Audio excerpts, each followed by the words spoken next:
tell me when you first started singing, Christian. I've been singing for as long as I can remember. Okay. I have a good feeling about you. We've got rid of the nerves now. We've got to know each other, right? Yes, sir. Okay, Simon, not sir. Sorry, Simon. Okay, Christian, best of luck. Thank you.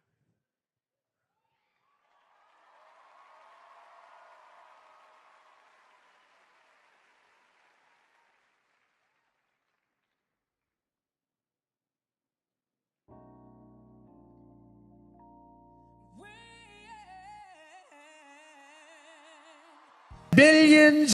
Probably the golden buzzer. Well, your wish just came true.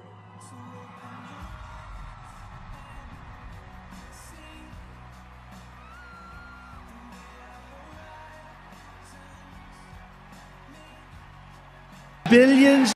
I'm great. Why are you laughing? I don't know. What's your name? My name's Darcy Lynn. Okay, and Darcy, who's that? My name's Petunia. It talks. Is it a bunny? Yes. Is that a real bunny? We're going to find out. Okay. And Darcy, why did you both decide to enter the show? Well, it was one of my big dreams. But also, I would really like to keep ventriloquism alive because it's not common, you know? So. Well, listen, Darcy, best of luck. I really hope you both do well. Thank you so much. All right, good luck.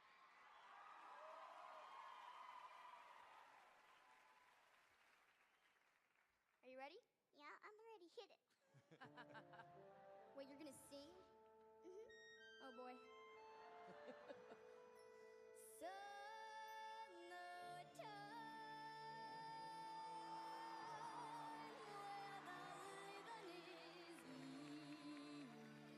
Billions and billions.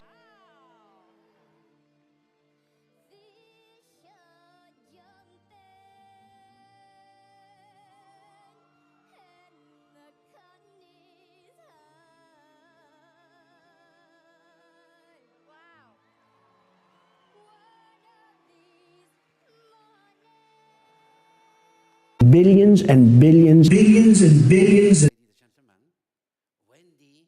It's not Wendy. No, it's Princess Wendy.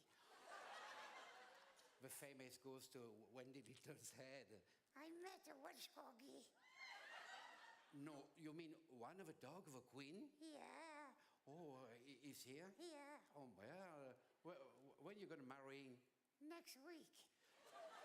Next week? No, I don't believe you. Ask her. Ask to a queen. But the queen, sadly, is not here. But we do have our lovely judges. Eh? Maybe Amanda could be your bridesmaid. No, she's too common. No, I'm sorry, Amanda.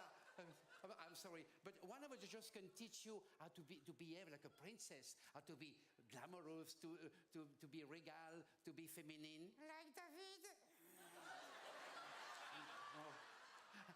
Alicia could sing at your wedding. I never like mystic.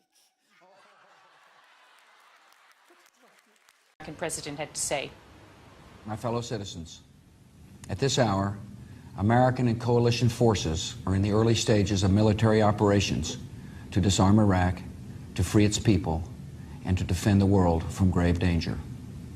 On my orders, coalition forces have begun striking selected targets of military importance to undermine Saddam Hussein's ability to wage war.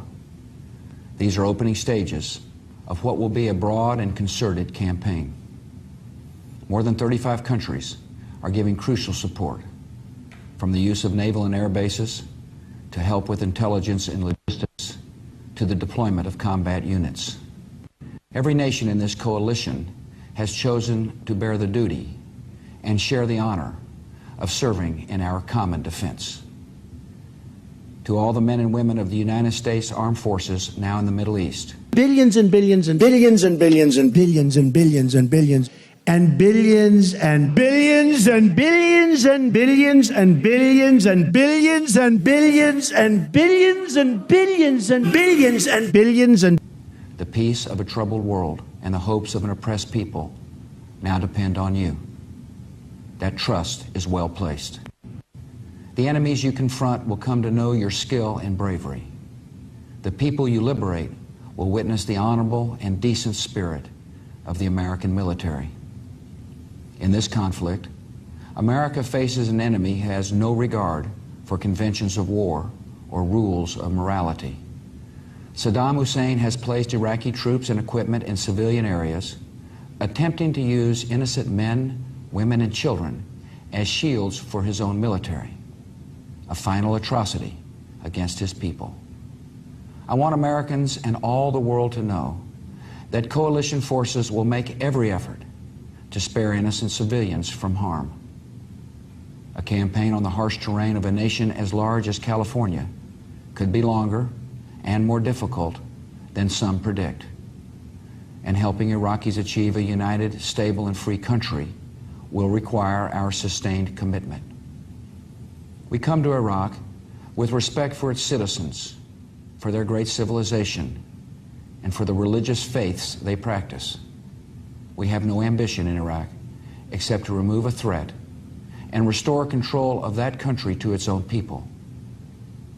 I know that the families of our military are praying that all those who serve will return safely and soon.